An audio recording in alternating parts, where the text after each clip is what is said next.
So yesterday I asked you, if you want a theory example, and I remember the word practical. So I started going around, and we started with a very simple aircraft wing surface, and I think we ended up with some fittings for a pipe connection. So we sort of did a loop around different basic things that you hope everybody thinks about all the time. But that example I showed with trying to do two pipes cut at 45 degrees like this is something that I've seen on a drain system for biomedical research. It was, I don't know exactly the categories, but it was a high level hazard level, and they had double containment. So they had two pipes, one inside the other. But if one is guaranteed to leak, you may as well just have one good one. It's very hard to put an assembly of pipes with two layers. It's partially the reason why the secondary containment was in such a way, but the secondary containment was also a plastic. So when you try to fusion weld plastic, your properties are just way, way, way down. You may as well put some caulking on it. Does that include like ultrasonic welding? They were heating it up, and it's something that it was a very, very small device, and it's a shielding gas to prevent oxidation. Obviously, this was on CPVC, so a special type of regular PVC is used a lot for drain systems, and the CPVC is kind of a high temperature grade, a little higher quality because it's chlorinated. So we're not just kidding. It happens, and it happens to the best engineers, I guess. If you think about it, sometimes it becomes more obvious. But I would say that just as a general wisdom, joining becomes a lot of time the cause of the problem or the cause of the cost for manufacturing. You can go and buy a bunch of pipes, very, very cheap for a plumbing system made out of plastic. But by the time you've put it together and tested it under pressure, the price of the project went up, say, 5 times. So material cost, say, is about 15–20% for a plumbing system, and then everything else is putting it together. It's not all joining. You have to hang the pipes and all that, but there's a lot to it that is actually connecting pieces together and making sure, if you don't want it to leak, which is a lot of time it's the case for a piping system. But this was a terrible job. They had to take everything down. The inner pipe was a very thick stainless steel that had to be welded in place. And when you do a weld in place out in the field, you have to worry about all the spatter, and they were putting that first. Then people just started putting on the electrical all around it, all sorts of other systems. By the time they realized they had a major issue, it wasn't just taking this system out, because it was confined within other system in the laboratory. So they didn't like the answer, but the answer was, you guys screwed up big time. And it's not the majority of the cases. A lot of times it's done right, but we do learn from those types of mistakes that a joint is something that you try to minimize the stress on. There are very few joints that I'm aware of that are as strong as the base material or as ductile. And an example of that, I don't think we have You only have one coarse one here. But if you are looking at a building and you want to absorb energy during an earthquake, you want structural members to actually deform. But the way a lot of systems are made, the way they change some of the moment frames. So say you have two columns here. And so they say they are on rock here. I'm exaggerating, it's not exactly the case. But they want to move at different speed, and you need to allow for some of that, maybe not all of that. So you try to have a damper here. That's what we call the moment frame. But a good way to make that moment frame is to thicken the areas where you're connecting to the beam, so you actually get the deformation on the metal itself as opposed to the bolted connection or the welds. It hasn't always been the case, so a lot of people spend a lot of time after some earthquake, the Northridge earthquake in California, which I think we're all too young to know very precisely, but they realized before that they essentially had straight beam connections, one side to the other. And the problem is not only you have the maximum moment right at that connection, you also have a stress riser from going from horizontal to vertical when you do your flange to flange connection on those beams. So you can weld it the best way you can, it's likely to break. Plus, these are thick members, so you can be in plane strain condition. It's essentially preventing shrinkage in a thickness direction because it's so thick. And by doing so, you reduce the ductility. So it's going to fail under a lesser amount of deformation than if it was thinner. So it's kind of it's practical, and it's so connected, from one to the other. So here in the plastic example, had we made this out of steel, that double containment, at least you'll be approximately as strong, and if not stronger. So you can have a weld metal that's stronger, and you then localize the deformation in the heat affected zone in the base metal on each side, and it's a way to increase the deformability of this joint. Am I saying it's still a good idea? No.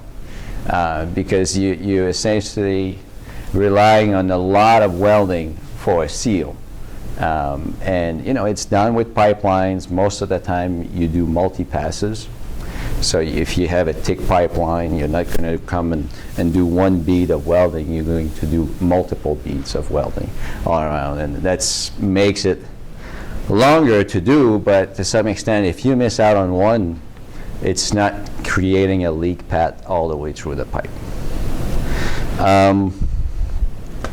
So this is all sort of reconnecting with yesterday.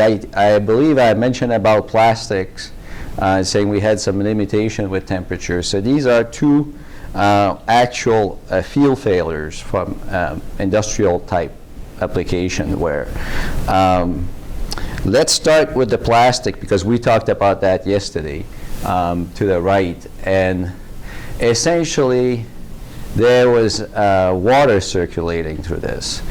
The water boils around 212, so it shouldn't get much hotter than that. And that specific grade, this is one of those CPVC, high temperature PVC fitting that was able to take a fair amount of load up until not boiling, pretty much boiling, So what happened? Well, there was another piece of equipment in the vicinity of this pipe that heated up the pipe. So it wasn't the system itself, it was a surrounding system that was radiating heat on this one and created this softening condition and a real pull out. These threads pulled out. So it's an exception to what I said about threaded connection. In general, you have a small leak. Well, this case, it just completely came apart. If we had this out of a forged steel, it wouldn't be the case. If we had, a lot of the fittings are still made out of cast iron. And if you go through the literature, some people will say, well, one advantage, like for a sprinkler pipe, we have those hidden here. If you want to get some water, you just hit the joint of the pipe and it breaks the joint, and then you get water. Well, I'm not a big believer of it. There's another quality level that's called malleable iron. It's still cast iron, but it's organized such that the microstructure is ductile. It's kind of a better quality cast iron, and you don't encounter the risk if you have an overstress in the corner that you're just going to crack open the joint. But I guess water is not necessarily necessarily a life safety issue. So I think that if it was more critical, that we would just essentially get rid of the cheaper type fittings, because the idea that somebody is going to go and use some water to shut something down is unheard of. I think it could be an idea that the manufacturers have to continue selling the product that is less expensive for them to make. And that's a situation that can happen in a lot of industries. The example to the left, I'm showing a section of essentially a tin wall pressure vessel. This was not really high pressure. It was holding some tomato paste for food processing. And the reason I'm showing it here is it's a concept I haven't introduced too much yesterday, which we call environmental cracking, stress cracking. When you see a lot of cracks like this, and also you can see that cracks, they have all that staining. It's hard to say from this photograph, but maybe if you look at this one, the small one right here, it's like a star. It's going in different direction. Well, this was a pressure vessel, a cylindrical pressure vessel. So we know the stress was twice as high in the hoop direction than it was in the longitudinal direction. But I'm looking at this, and I can't tell you which direction is longitudinal, which one is transverse. So what that means is the cracking was not too much stress dependent. With stress corrosion cracking, you reach a level where it doesn't matter too much your orientation. What matters is that you have the environment and you have enough driving force, so you have enough stress to cause that to happen. It turned out to be very catastrophic because you had so many cracks going partially through the thickness that by the time one reached the critical level, they were all big cracks all the way across the surface.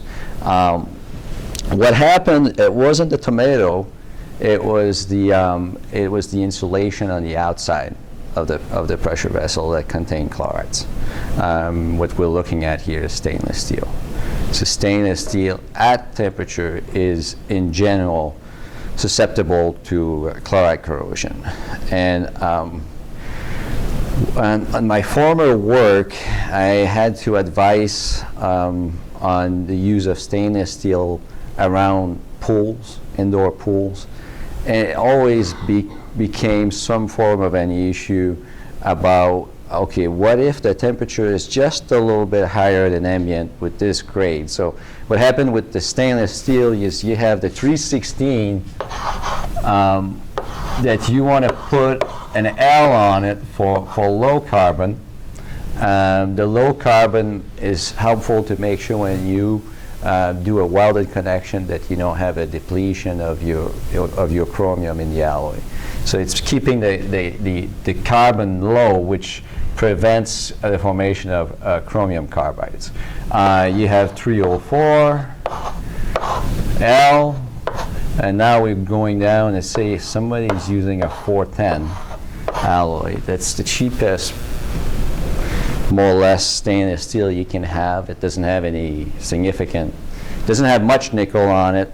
It's a martensitic, and it will behave very badly, both in terms of stress cracking and also in terms of general corrosion. So if you end up with a very nice pool in your house, make sure the contractor is using a good quality stainless steel. If they try to get you a lemon, they'll save some money. Maybe from here to here, you may have a factor of 2 in cost, and then from here to here, it's another step. I don't remember exactly the amount because never really wanted. I don't think I've ever specified this alloy for anything I've done. So, but it's out there.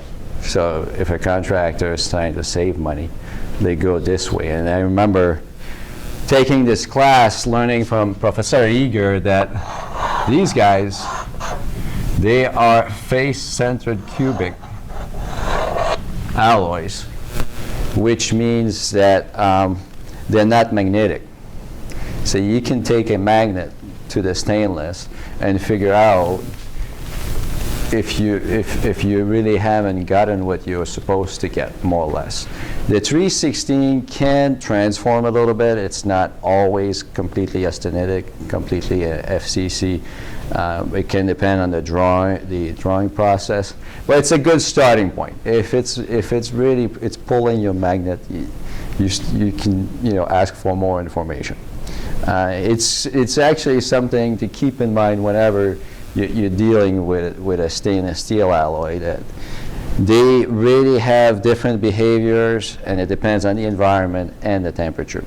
So the 316 at ambient temperature doesn't have a big record for being forming the stress corrosion crack at ambient temperature. I know because I worked on these casks to package nuclear waste.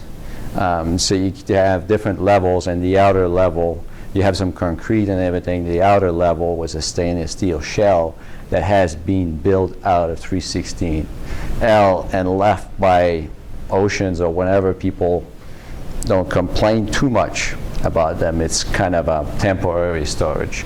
But they had questions. They wanted to make sure that it wasn't a problem. And I remember researching and not finding something. Obviously, if you throw in the acid, you can start making things happen. Eventually, you'll dissolve it, so it will react. But it's rare that you have a problem at ambient temperature. You'll have a lot of pitting corrosion issue at ambient temperature with the 316L. One example of that is big houses, kind of flashing details. We have here at the aquarium, the siding of the aquarium is out of stainless steel, and it was suffering pitting corrosion just because of mist from the sea. Even though it gets washed every once in a while, it did accumulate to a point where it was a problem. And I can say that was my experience, where we have the roof of the new Boston Convention and Exhibit Center that's all stainless steel for the gutters. So it goes all around. When they had me work on this, I remember it was something like 7 kilometers of welds to be dealt with. But these were all seal welds. It wasn't my idea to begin with, but I did try to help to make the welds right.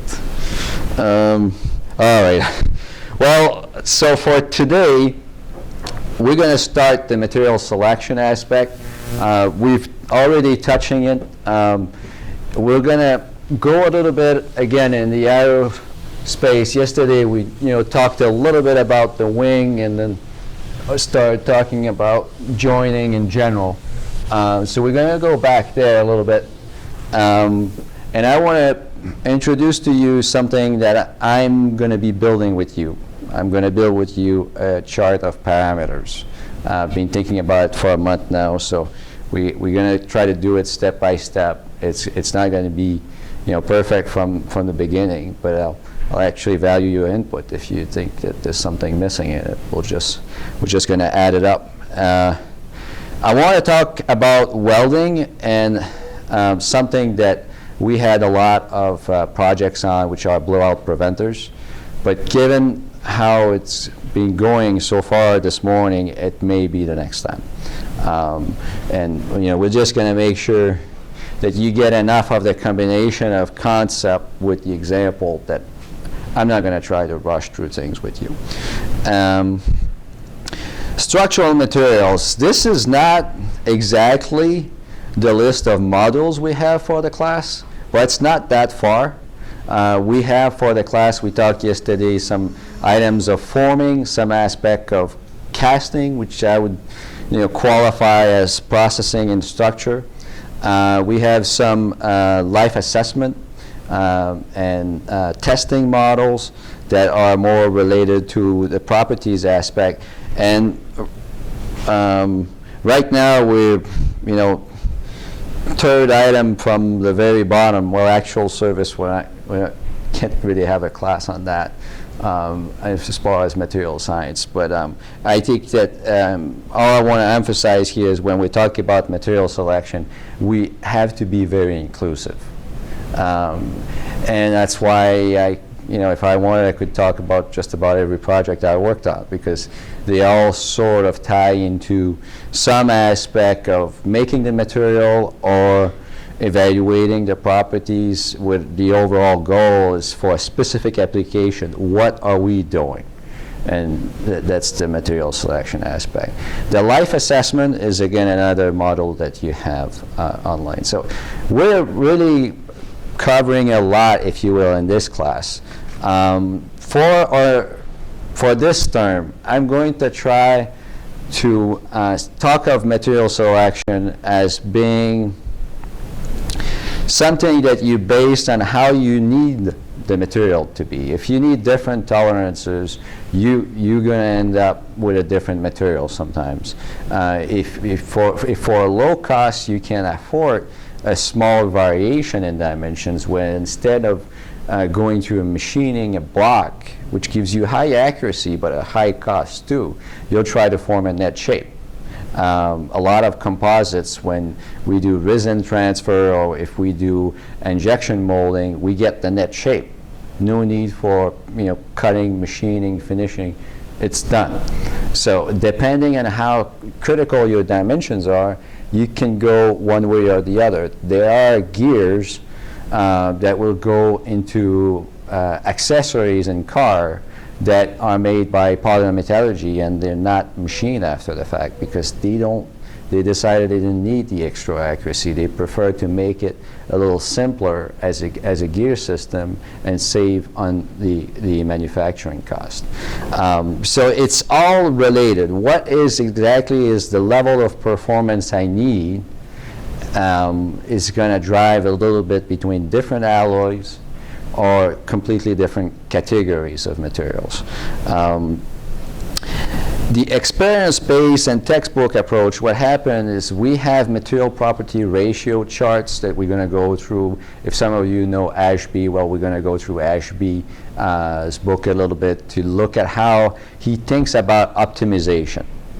But a lot of times, from my experience, you go from where you are and you look at alternatives, but there's so many parameters to take into account that most of the time you can't summarize your decision on 2 or 3 performance ratio plots. There's just so many things that come into play. When you talk about manufacturing, well, it's a yes or no. Can I make it a net shape, or do I need to machine it?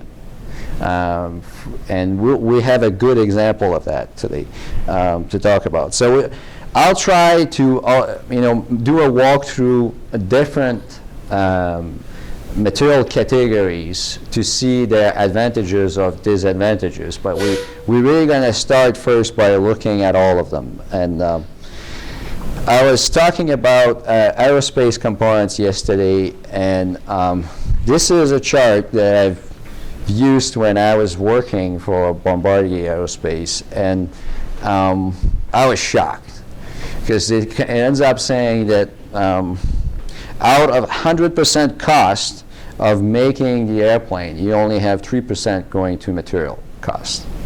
So that's less than the Massachusetts state tax, and it's really not completely disturbing. It's not that different from other industries when you look at the ratio of material to manufacture. So you spend about 4 or 5 times more in actually making it happen, fabricating, than you spend on the raw material, and that's pretty much the figure we talked about for just a simple plumbing system.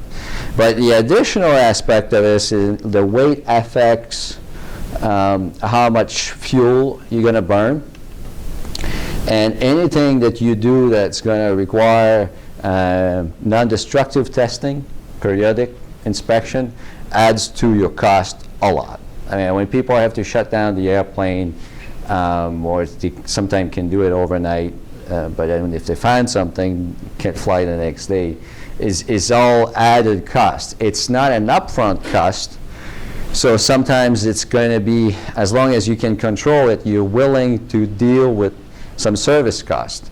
You know, as a group of individuals, as engineers, you're more relying on the administration of the specific airline company when you put more burden on inspection, as opposed to making it stronger on the first place. And that, sometime when I see a failure, I'm thinking, well, is this really because the inspector didn't do what it was supposed to do, or he just didn't really get the assignment or the sufficient time to do it completely? So there are regulatory requirements, but you end up working at the boundary when you're an airline and you're trying to make money. Yeah, everything else we're talking, I don't know why the pilot gets some money out of this, but there's some percentages there. So when you look at it in such a way, you can see why big companies will spend money in trying to promote new materials, because they know if they increase their cost by a certain margin, it's okay if they get an improvement on the other hand. There's always a limit, and oftentimes it's just an incremental improvement. I remember working on these wing components, but not the skin. We're looking here at the interior. So this was a piece of titanium that was machined out of a 3 or 4 inch thick slab of titanium. So you're going from something that I can I can carry, but it's super heavy, to something that really becomes very light, because your reduction in thickness is from about 3 to 4 inches down to 1/8 of an inch in the web area.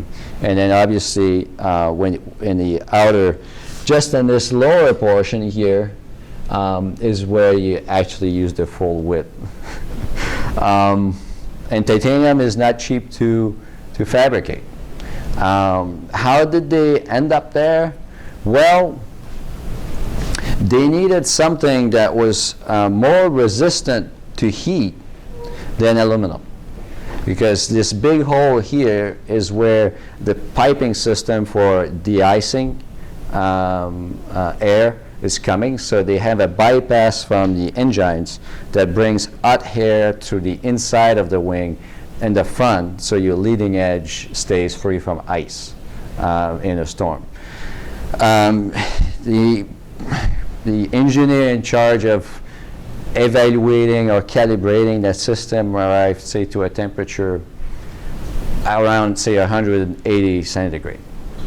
And somebody looked at it and said, well, this is a primary structure, this rib here that we're talking about. So I'm not going to allow it to degrading properties over an unknown duration of exposure, and I'm wanted to be resistant to temperature and not change the internal structure and mechanical properties.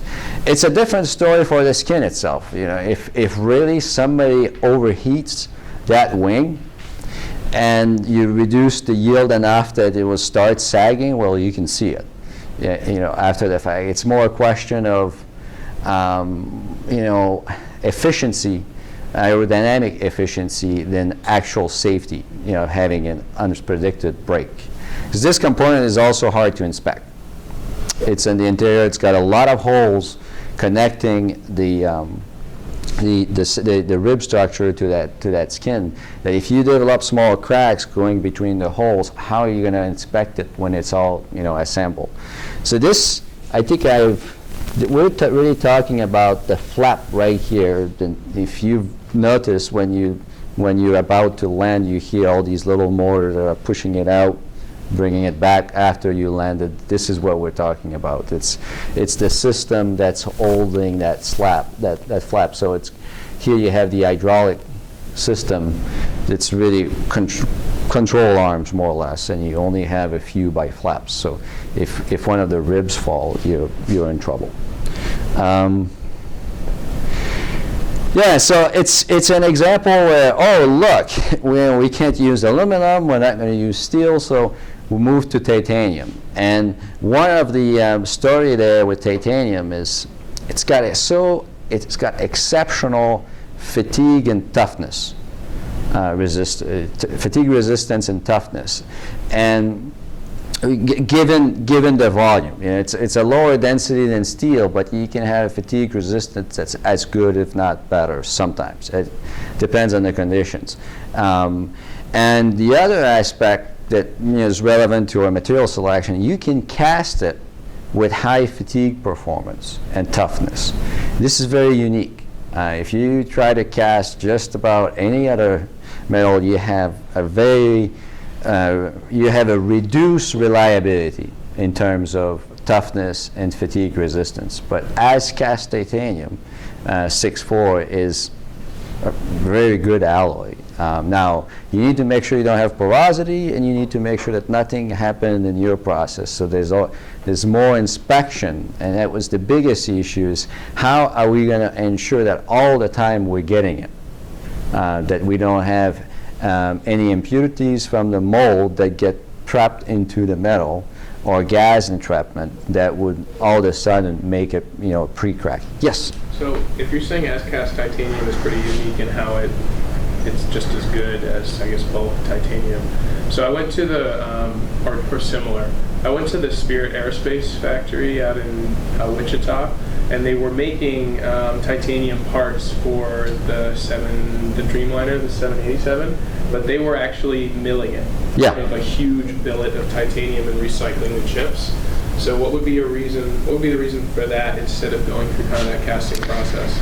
Well, the reason for machining is really the consistency. Well, if you have a rod product, there's really good ways. It's a continuous process. There are good ways to make sure nothing gets trapped into it.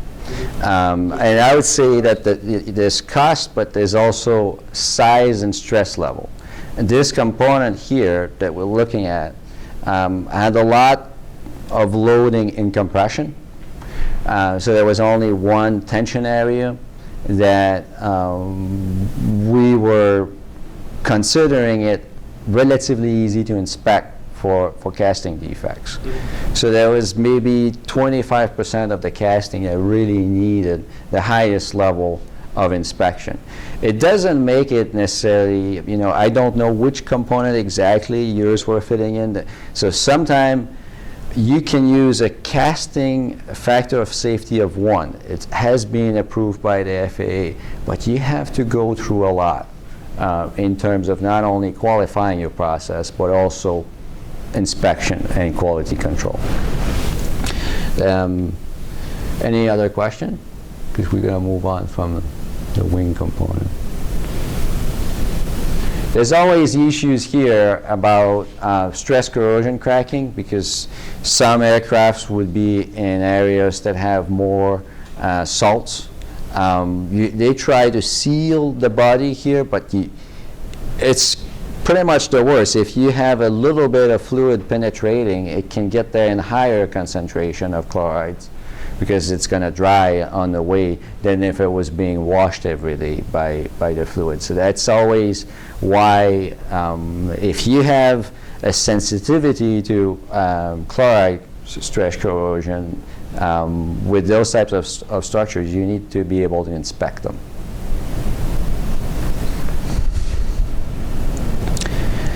Here's my chart that I've been thinking about. The idea here is to think about what are we looking for? Most of the times, we don't mind too much the stiffness. I mean, in a building, if you have a beam, you're going to want that beam not to deflect more than a certain percentage to get a maximum slope. But when we're thinking in general on parts, aircraft wings, your car, it's okay to have some elastic deflection. Sometimes it's beneficial, it gives you some damping. But when you start talking about strength, already you're reducing your variables. So if I have something that needs to be lightweight because it's in the transportation business, and that can even include a train, I'm going to be sensitive to strength.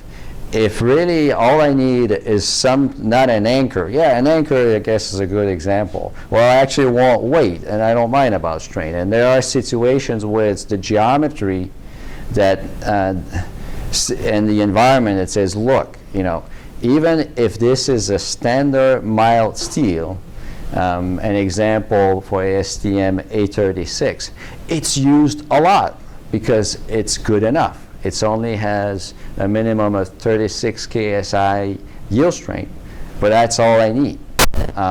Now, but there are things that come with it, because now you can weld it, you can do all sorts of things with it, and if you're looking at a very high performance steel, you can't do all that. So it's something for you to think about. What exactly is important? Is it strength, or it's more kind of optimizing the manufacturing? And I haven't put density there, so I should probably change that to strength over density or something like that, because that's kind of a very common design parameter. And I've put them all the way to steel, because some maraging steel that we use in landing gears, even for the weight, they can just carry so much load, a cyclic load from landing, that it's still the material of choice, as opposed to everything else. It's really not a question of cost, it's a question of toughness and strength in repeated loading. Temperature, we'll talk about super alloys, because they are used a lot. It's kind of a niche application. It's mostly for turbine engines, but you can come across some Inconel alloy also in industrial applications. We'll pick some example of that. A lot of it has to do with high temperature oxidation resistance, or just maintaining mechanical properties at high temperature. Stainless steel is not too bad for high temperature service. If you maintain your stress level low, I've seen people using stainless steel up to, say, 800 centigrade. There's a book value to 1,000 centigrade for the 316, but it's really at a point where you don't maintain a lot of strength. It's just not oxidating too fast on you, and it has some strength. With super alloys, you're going up. And I'm not saying there's no limit, but when we talk about super alloy, we can also talk about intermetallics that essentially just push things up and up and up, but then your toughness going down, especially your low temperature toughness. We have a lot of projects right now with tungsten. Tungsten is very good for resisting high temperature, but because it's a BCC metal, at ambient temperature, it's within the ductile to brittle transition zone. So if you have an impact, it can behave in a brittle way at ambient temperature, which would not be acceptable for a lot of application when you have thermal cycling. And that's why some people in the Navy and building up high temperature power supply or sources will maintain a power on the system as opposed to a complete shutdown. So you always stay above that ductile to brittle transition temperature. I mentioned about the toughness and fatigue performance of titanium, so we're going to go there. So you've seen that I didn't put in anything on environmental cracking and wear, because I'm not going to say every material can have environmental crack, but pretty much. I mean, concrete is susceptible to environmental type of damage. Some of it is the freezing cycles, but just the chlorides get into it and change the microstructure of the aggregate. The kind of the binding phase gets affected over time. So I'm sure there's some ceramics that are also susceptible, although I would say that in terms of corrosion, that's where I would put a plus, and that's why a lot of times for turbine engine blades, even though we have a good quality nickel behind, we're going to put a ceramic coating or a ceramic layer on the top surface, both to insulate but also to resist the oxidation. The green here is to talk about steel, and I put a plus for joining of steel because it's the welding characteristic of steel that are very interesting. And because Professor Eager is going to go through a lot of welding, but not specifically arc welding is more or less of a separate module that you can look at outlined, but I'm giving you a 5-minute overview here of arc welding. Essentially, you use a discharge, you use a high voltage and power to create an arc between the two pieces you're trying to put together. And you have the guy here. A lot of it is done this way for buildings, but for industrial application, it's mostly robots. And depending if you're circulating the current one way or the other, you'll have a different level of fusion of the metal. If one case, you're going to drag your filler metal, your electrode, onto the surface. The other one, you're going to really melt out more of the base metal. Depending on what you're trying to do, if you have a thin piece to work with, then you try to fill more metal and to make your joint. If it's the opposite, if you have something really thick, you have to work to try to get more heat into it to fuse it. So fusing thick components is harder. When it's thin, you have more of a risk of a melt through. This is just if you go in a shop, when you see blue, just don't look at it, because it's the UV light. People assume everybody knows it, but not everybody does. This is the standard process where essentially with the stick, it's a covered electrode, so you have the filler metal inside here, and you have a flux that becomes into a slag. And the purpose of the slag is to draw the impurities. If you have oxidation, it will move to the slag. It's really and it's just a chemical balance. The slag just draws. It's in direct contact. It's too liquid. You have the slag liquid and the weld metal liquid, and the slag just accepts and will draw impurities from the weld metal. In terms of going to automated processes, not always, but lots of times now you end up with shielding, metal shielding, and you'll see on the system, if you go in a shop, you'll see some shielding gases, because the basic system, you don't need it. You essentially need a power source, and you go around and fuse your things together. This is therefore the next level. It's used a lot in automotive. So what you do is you use a solid wire and you use a shielding gas to prevent the oxidation. There's not really a slag here, so you don't have to clean the slag after the fact, but it's more dependent on a clean metal to begin with. The third process, which is one that I really like, is flux core. So it's the opposite. You have a flux inside your wire, but it's still an automated process. You can still go really fast, make a weld, and you have to collect the slag after the fact. But one advantage of this semi-automated system is even if your workpiece is not as clean, the flux will help you avoid issues related to that. And typically, you're more able to change the polarity to be able to weld thick pieces than if you do regular MIG welding. So far, we've done stick, MIG, and this is flux core. There's another process. Flexing? Flux core. What is flexing? The flexing here is, you mean the composition? What is it? What is being flexed? Is it material? Is it electricity? Is it heat? The flux is essentially an high temperature oxide mixture that is liquid, in those fusion temperatures. So you have a metallic phase and you have more of an ionic type environment, and they will have different interest in what they're looking for. So the slag will want to have more ions into it, and the metal just wants to clean itself out. That's how they interact with each other. You can have that flux on the outside or on the inside, or as a separate piece sometimes. But we're not going to be able to go through that details. Submerged arc welding, which you see here, is another process that's used for very thick pieces. So you can have your arc under essentially sand. And what it allows you to do is to reduce the cooling rate.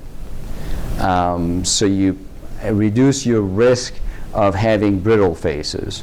Most of the time it's set up for very large passes, but that could be a problem for distortions. So I've seen a lot of joints made with this process. You can build a full I-beam out of this. So you have this plate here. You have another one, say, that you're doing like this. And you come and you just fill it in with a single pass. But when this cools down, it doesn't matter if it's slow or fast, it will distort it. And that's, I found, being kind of a disadvantage. We had to do a consulting job with people in Pakistan that were using this. It was very hard to just interact with them in terms of figuring out what they were doing. But when we realized they were just doing a single pass this way without correction of angle, it all became very obvious. But the easy solution was more or less saying, do a pass on each side, but then you all of a sudden already reducing your efficiency. So you may as well use another process like the flux core that would be able to do one bead on each side at a lower cost than this big massive piece of equipment. Fusion is a lot of time the end issue. If you need something that's very reliable in terms of a manufactured product, you will be worried about, this is your welded bead here. So what happens is you have a round bar over a tube, and we're looking at the weld bead right here. So initially, the round bar was going through here, but it melted all the way there.